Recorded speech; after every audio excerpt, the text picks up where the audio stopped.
Hello, everyone. I've just wanted to talk about meditation this morning, or this afternoon. I said I'd do a Q&A, and what I've done is I've amalgamated all the questions that I've had into just a really brief little talk about meditation, how to meditate, meditation basics. The main thing I'd say about starting meditation is that it's a skill like any other. So you're not going to be able to meditate for ages straight away. You're going to sit down and your mind is not going to immediately just relax. It's going to take time. If you were going to run a marathon and you'd never done any running before, you wouldn't suddenly think you could do 26 miles off pat. You'd build up. And it's exactly the same. It's a skill like any other.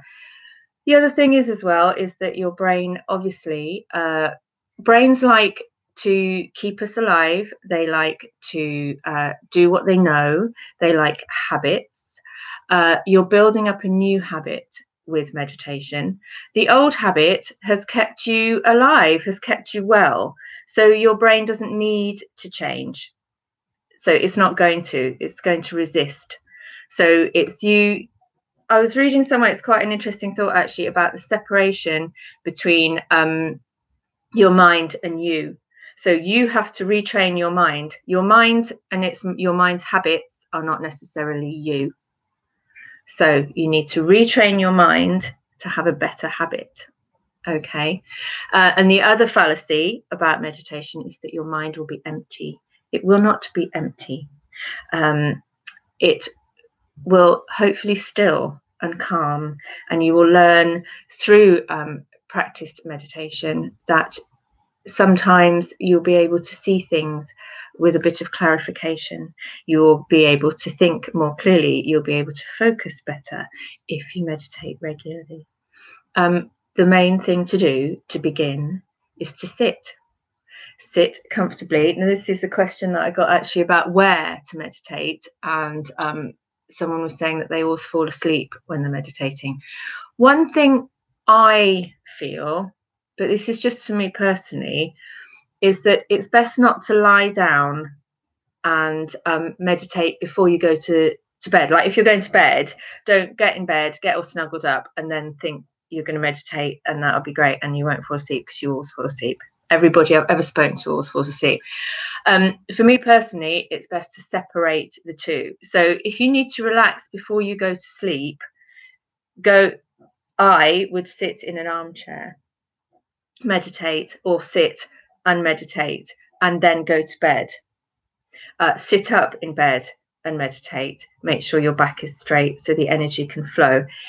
If there's a physical reason that sitting up isn't comfortable, doesn't allow the energy to flow, then try and remove meditation from bedtime. If it's a case of you lie down comfortably and you fall asleep, then I'd say again it's training. So just keep practicing at focusing on your breath for that little bit longer, so you stay awake a little bit longer.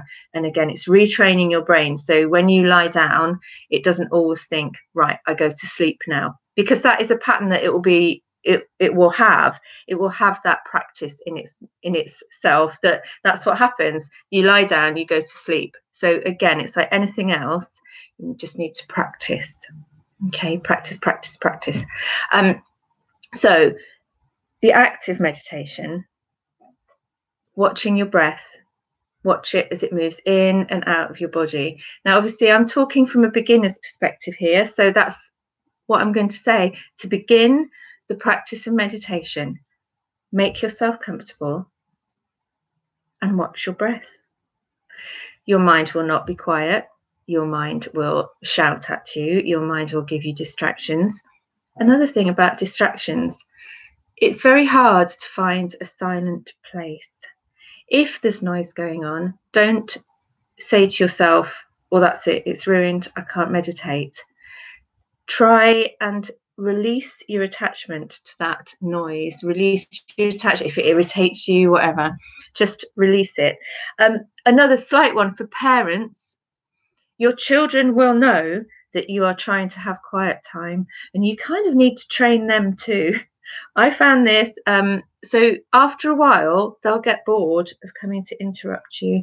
They'll get bored of having a chat outside your door, which is what I had when the kids were little. They'd leave me alone, but they'd stand outside the room door and have a chat. But after a while, it all does become more normal, and they will get used to the fact that you are going away for a little while and then you'll be back. Obviously, please do that responsibly. I'm not talking about leaving a toddler for half an hour. I mean, when your children are a bit bigger and they're looked after by somebody else while you're meditating. So, yes, it's not going to happen straight away. Do not, and if your mind wanders, don't tell yourself off. Don't be cross about it.